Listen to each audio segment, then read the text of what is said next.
이번 주에 한림대 병원에서 주최하는 환자 경험에 대한 주제로 강의를 진행했다. 조금 일찍 가서 한림대 병원 라운딩도 하고 앞에 발표하는 한림대의 VOC 분석과 활동 현황도 들을 수 있었다. 물론 어느 병원이나 비슷한 컴플레인과 활동을 하고 있었다. 근데 그걸 들으면서 느낀 건 정말 많은 노력을 하고 있구나 라는 생각이 들었다. 그런데 요즘은 열심히 하는 것보다는 똑똑하게 해야 살아남는다. 그렇기 위해서는 명확하게 얻고 싶은 결과를 제시해야만 한다. 가령 환자 경험 점수를 올리고 싶은 건지, 아니면 환자 경험을 통해서 병원 브랜드 가치를 향상하고 싶은 건지, 아니면 환자 경험을 통해서 고객을 유치하고 싶은 건지든 명확한 목표가 설정되어야만 한다. 그런데 이게 혼동되면 열심히 하는데 성과는 떨어질 수밖에 없다. 최근 병원들이 환자 경험에 대한 점수를 올리기 위해서 다각도의 노력을 하고 있다. 기존 만족도 설문조사는 결과에 포커싱을 맞췄었다. 하지만 병원마다 기대치가 다르고 환자의 특성도 다르기 때문에 이것을 객관화하기가 어려웠다. 하지만 현재 환자 경험 설문조사는 항목을 보면 충족되었는지의 질문으로 과정을 보는 것이다.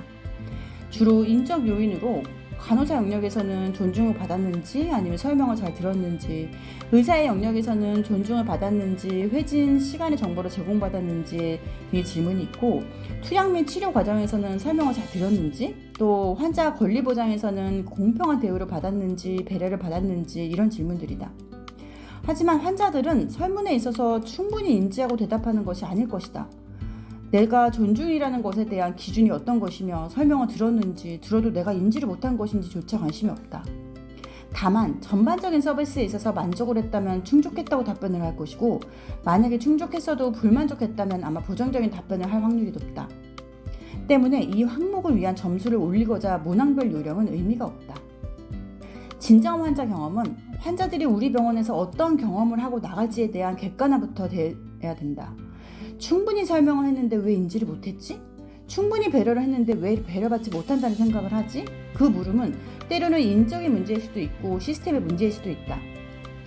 불친절도 개인적인 성향일 수도 있고 조직의 불만에서 비롯될 수도 있고 또 환자의 특성일 수도 있다. 그런데 이 문제를 단순하게 CS 교육으로 해결이 될까? 결코 그렇지 않다.